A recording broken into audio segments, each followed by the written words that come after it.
వీక్షకులకు స్వాగతం, నమస్కారం. 18వ తేదీ నుంచి ప్రారంభమయ్యే అసెంబ్లీ సెషన్స్కి జగన్మోహన్ రెడ్డి వస్తాడా రాడా? రాకపోతే కూటమి ప్రభుత్వం సస్పెండ్ చేసే అవకాశం ఉందా?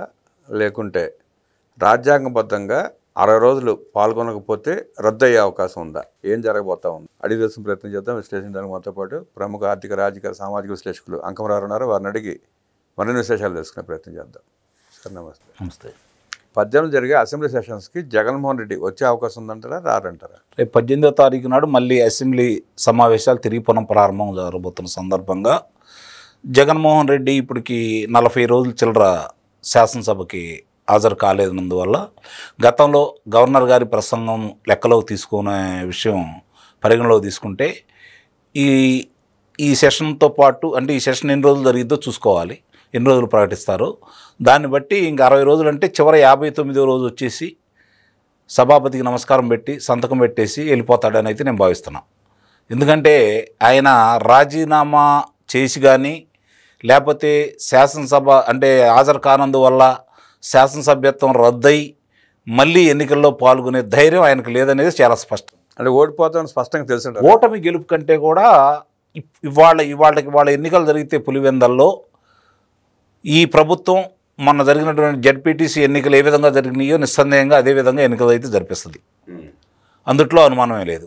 రెండోది ఏంటంటే ఈరోజు ఆయన రాజీనామా చేద్దామని చెప్పని మిగిలిన వాళ్ళని కనుక పురమాయించినా కూడా ఒక 6 నిర్వ్యర్థంగా దాన్ని తిరస్కరించేసి శాసనసభకి హాజరయ్యే పరిస్థితి కనపడుతోంది. రేపు చూడబోతే దాదాపు ఒక 6 వచ్చి శాసనసభ సమావేశాల్లో పాల్గొంటారని అర్థమైపోతూ ఉంది. గతంలో కూడా వాళ్ళు కొంతమంది వచ్చి సంతకాలు పెట్టి వాళ్ళకి ఇచ్చిన ల్యాప్టాప్లో ఎన్ని తీసుకుని వెళ్ళిన సందర్భం కూడా మనందరికీ తెలుసు. కాబట్టి వాళ్ళు ఎవరు ఎదుర్కొనే ధైర్యం లేదు. కారణం ఏంటంటే రేపు పొద్దున దేని గురించి వాళ్ళు శాసనసభ సభ్యత్వానికి రాజీనామా చేసి మళ్ళీ తిరిగి ఎన్నికలకు వెళ్తారు? ఒక్కసారి ఆలోచించండి. ఏ అంశం మీద వెళ్తారు?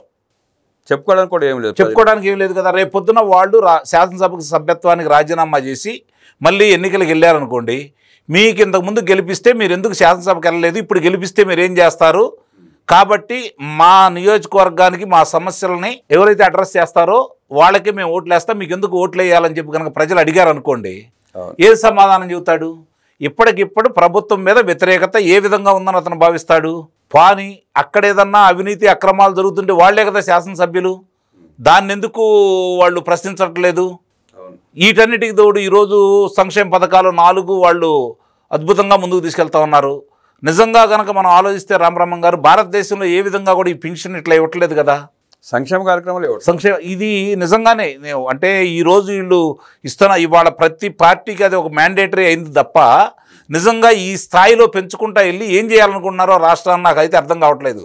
ఈ రాజకీయ నాయకులు మాత్రం ఈ విషయంలో 2 పార్టీలను కూడా మనం తప్పట్టాల్సిన అవసరం అయితే నిస్సందేహంగా ఉంది. ఎందుకంటే ఈరోజు ఆర్థిక పరిస్థితి ఏంటి, మీరు ఇచ్చే సంక్షేమాలు ఏంటి, దాని గురించి ఈ గొడవలు ఏంటి? ఈరోజు మొన్న చూస్తేనేమో ఒక అతనేమో చెయ్యి లేదని చెప్పని అతను దాని గురించి హడావుడి చేయటం ఏంటి, అతను చెయ్యి ఉండటం ఏంటి? మరి నిన్న చూసుకుంటా ఉంటే ఉల్లికి 1200 రూపాయలు మద్దతు ధర ప్రకటిస్తున్న తర్వాత ఏదైతే క్రిమిసంహారక మందులకు సంబంధించిన డబ్బాలో శుభ్రంగా కడుక్కొని మద్యం పోసుకొని తాగి ఆ నాటకం ఆడటం ఏంటి? ఈరోజు అయిన ఏది చేసినా కూడా పట్టుకునే పరిస్థితిలో ఉన్నారు కదా వీళ్ళు. మరి ఎందుకు ఇంత తెలివితగ్గుగా ప్రవర్తిస్తున్నారంటే నిస్సందేహంగా వాళ్ళే ఇంకా పతనం అయిపోతూ ఉన్నారు, రోజు రోజుకి ప్రజల్లో పలచనైపోతూ ఉన్నారు. ఈ పరిస్థితుల్లో వాళ్ళు రాజీనామా చేసి ఏ విధంగా ఎన్నుకుంటారు? రేపు పొద్దున ఒకవేళ బొటాబొటీగా ఏదన్నా గెలిచాడే అనుకుందాం జగన్మోహన్ రెడ్డి, ఇంకా అతని పరిస్థితి ఏముంటుంది? రాష్ట్రంలో అతని పార్టీ పరిస్థితి ఏముంటుంది? అంటే మిగతా సీట్లు అసలు ఓడిపోయే ప్రమాదం కూడా ఒక్కడ కూడా గెలవదు, గుర్తుపెట్టుకోండి, ఒక్కడ కూడా గెలవదు. కాబట్టి ఈ పరిస్థితుల్లో పార్టీ ఎందుకు నిలబడదు కదా. కాబట్టి ఇక అతను అంత ధైర్యం చేసి ముందుకెళ్తాడని అనుకుంటాం మనం. ఎట్టి పరిస్థితుల్లో కూడా నాకు తెలిసినంత వరకు జగన్మోహన్ రెడ్డి మనస్తత్వాన్ని మనం అర్థం చేసుకున్న పరిస్థితులు ఇప్పటి వరకు జరుగుతున్నటువంటి అతనికి రాజకీయ ప్రస్థానం మనం చూస్తే ఎట్టి పరిస్థితుల్లో కూడా ఉప ఎన్నికలకు వెళ్ళే ధైర్యం అతనికైతే లేదు. 59 రోజులు లెక్కేసుకొని వస్తారు, శుభ్రంగా సంతకం పెడతాడు, శాసనసభలో ప్రవేశిస్తాడు, సభాపతికి నమస్కారం పెడతాడు, మళ్ళీ వెళ్ళిపోతాడు. ఒకవేళ పెట్టకపోయినా వెళ్ళిపోతాడు. ఆ ఒక్క రోజు వస్తే మళ్ళీ ఇంకొక 60 రోజులు ఇబ్బంది ఉండదు కదా. ఈ విధంగానే 5 సంవత్సరాలు కాలయాపన చేస్తూ ఉంటాడు. అంతే తప్ప శాసనసభ సభ్యత్వం రద్దయ్యే విధంగానో లేకపోతే తనకు తానై శాసనసభకి రాజీనామా చేసే పరిస్థితుల్లో జగన్మోహన్ రెడ్డి ఉండాలని అయితే మీరు భావించవద్దు. జరుగుతున్న విషయాలు ప్రతిదీ కూడా ఏది మాట్లాడినా కూడా వాళ్ళకే బూమ్రాంగ్ అవుతూ ఉంది. ఎందుకంటే వాళ్ళ తప్పులే బయటకు వస్తున్నాయే తప్ప ప్రభుత్వం తప్పులు చేయట్లేదా అంటే చేస్తూ ఉంది. పరిపాలనా పరంగా కొన్ని పొరపాట్లు జరుగుతున్నాయి, అధికారులు ఇంకా సహకరించట్లేదు, అందులో ఎలాంటి సందేహం కూడా లేదు. కొంతమంది ప్రజాప్రతినిధులు కొన్ని చోట్ల తోక జాడిస్తూనే ఉన్నారు. చంద్రబాబు నాయుడు గారు హెచ్చరిస్తున్నా కూడా వాళ్ళు పందా మార్చుకోవట్లేదు. వాళ్ళ మీద కూడా కఠిన చర్యలు ఉండబోతున్నాయి అనేది అర్థమైపోతూ ఉంది. ఈ పరిస్థితుల్లో ఉప ఎన్నికలు వస్తే వాళ్ళు ఎంత జాగ్రత్తగా ముందుకెళ్తారో అర్థం చేసుకోవాలి. ముఖ్యంగా ఈరోజు చూచి చూడనట్టు వదిలేయడానికి అక్కడ చంద్రబాబు నాయుడు గారు కాదు ఉంది, ఒకేపైన లోకేష్ బాబు ఉన్నాడు. ఆయనకి ఏం జరిగిందో రాష్ట్రంలో ఏం జరుగుతుందో ఆయనకు క్షుణ్ణంగా తెలుసు. ఏ విధంగా ఎన్నికలు చేయాలో, ఏ విధంగా రాజకీయం చేయాలో ఈరోజు అవపోసన బట్టి ఈరోజు రాడుదేలినటువంటి వ్యక్తి కాబట్టి అటు పవన్ కళ్యాణ్ గారు వీళ్ళందరూ కూడా ఈరోజు రేపొద్దున ఏ ఎన్నికలు జరిగినా నిజంగా కనుక 11 స్థానాలకు గనక వాళ్ళు రాజీనామా చేస్తే ఆంధ్ర రాష్ట్ర ప్రజల నెత్తి మీద పాలు పోసినట్టే. కారణం ఏంటంటే అన్ని స్థానాలు ఓడిపోతారు కాబట్టి ఇక ఆ పార్టీ మనుగడ అనేది ఎక్కడ కనపడదు. ఇకన వాళ్ళ చేతితోటే వాళ్ళు తలకొరువు పెట్టుకుంటారని అయితే నేనైతే భావించట్లేదు. రాజీనామా చేసే ధైర్యమే ఉంటే ఉపరాష్ట్రపతి ఉప ఎన్నికల్లో పాల్గొని మద్దతు ఇచ్చేవాడు కాదు నిస్సందేహంగా.